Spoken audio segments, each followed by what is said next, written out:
Boa tarde, meu nome é Flávio, sou aluno do 9º ano e irei falar aqui um pouco sobre o trabalho desenvolvido pelo professor Kleber, com uma proposta que ele lançou para nós da turma do 9º ano, para falar um pouco sobre o que é suicídio. Primeiro é preciso entender o que leva uma pessoa a escolher esse destino. Suicidas geralmente são pessoas que sofrem com algum transtorno mental, como depressão, ou têm algum tipo de vício e dependência química, como o alcoolismo. O suicídio é o fim da linha, é o recurso ao qual recorrem aqueles que já não suportam mais conviver com seus fantasmas. Muitas vezes, visto como covardia, o suicídio é, na realidade, um sintoma perigoso de uma sociedade que se recusa a falar abertamente sobre problemas tais como ansiedade, síndrome do pânico ou esquizofrenia. Estima-se que 90% dos suicídios podem ser evitados, caso haja condições básicas para oferta de ajuda. No Brasil, o Centro de Valorização da Vida atua há mais de 50 anos na prevenção de suicídios, oferecendo aconselhamentos de maneira gratuita. Quem tem mais risco de cometer suicídio? O grupo mais sujeito de cometer suicídio no Brasil são homens com idade entre 15 e 34 anos. Apesar disso, para cada homem que tira a sua própria vida, há 3 mulheres que tentaram e não conseguiram. Isso ocorre porque os suicidas do sexo masculino geralmente usam métodos mais diretos, como o emprego de armas de fogo, enquanto as mulheres optam por meios que proporcionem menos dor, como ingestão de remédio. O estigma que cai sobre as pessoas que já não suportam mais viver é bastante pesado, além de toda a carga de culpa que pairá sobre a questão. Vivemos tempos em que falhar não é uma opção. Em época de sucesso obrigatório, admitir que o suicídio é um problema real é o mesmo que admitir que falhamos como civilização. Os 5 sinais de suicídio estão divididos entre o alarme, a mudança, a depressão, o abuso de drogas e o teatro. A seguir, iremos falar sobre cada um deles. O alarme. Não raro, pessoas com pensamentos suicidas expressam sua vontade de se matar, seja uma conversa ou um post no Facebook. Não julgue nem ignore. Muitas pessoas pensam que é um chamado por atenção, mas pode ser uma vontade legítima. A mudança. O humor de um potencial suicida pode mudar da água para o vinho em questão de segundo. Isso porque muitas vezes essa pessoa enfrenta algum tipo de desequilíbrio químico no cérebro. A depressão. Suicídio e depressão andam de braços dados. Cerca de 15% dos pacientes severamente deprimidos dão fim à própria vida. O abuso de drogas. Boa parte dos casos de suicídio estão associados ao uso indiscriminado de álcool e outras drogas psicoativas. O teatro. Existem registros de pacientes em estado grave que burlaram os cuidados das clínicas em que estavam internados. Ao voltarem para suas casas, cometeram suicídio. Toda melhora substancial e repentina deve ser vista com cautela. Causas mais comuns de suicídio. Doenças mentais. Entre as causas mais comuns de suicídio está a doença mental.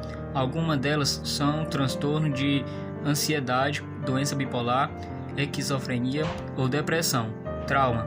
Qualquer tipo de experiência traumática pode levar a pessoa a se sentir deparada, culpada ou envergonhada. Vítima de abuso físico, abuso sexual ou algum outro trauma pode causar transtorno de estresse pós-traumático, que por sua vez pode levar a suicídio. Bullying. A maioria das pessoas que sofrem bullying enquanto cresce ou anda na escola. O bullying pode ter efeito profundo na maneira como a pessoa pensa e como se sente. A maioria das pessoas que sofrem acaba se sentindo extremamente deprimida, sem valor e sem esperança de mudar sua situação. Transtorno de personalidade. Pessoas com um transtorno de personalidade podem ter problemas para manter relacionamentos, manter um emprego estável ou lidar com a vida. Por exemplo, alguém com transtorno de personalidade dependente pode estar com muito medo de deixar um relacionamento abusivo. Essa dependência pode levar a pessoa com esse transtorno a considerar o suicídio como uma fuga de suas circunstâncias. Desemprego. Estar desempregado pode levar a sentimentos de isolamento e fazer com que sua vida pareça vazia. Sua economia em baixo, muitas pessoas perdem seus empregos e conseguir um novo emprego pode ser difícil. Em muitos casos, estar desempregado não só faz as pessoas se sentirem que não têm nenhum propósito na vida, mas também pode levar à depressão por falta de renda, isolamento social ou solidão.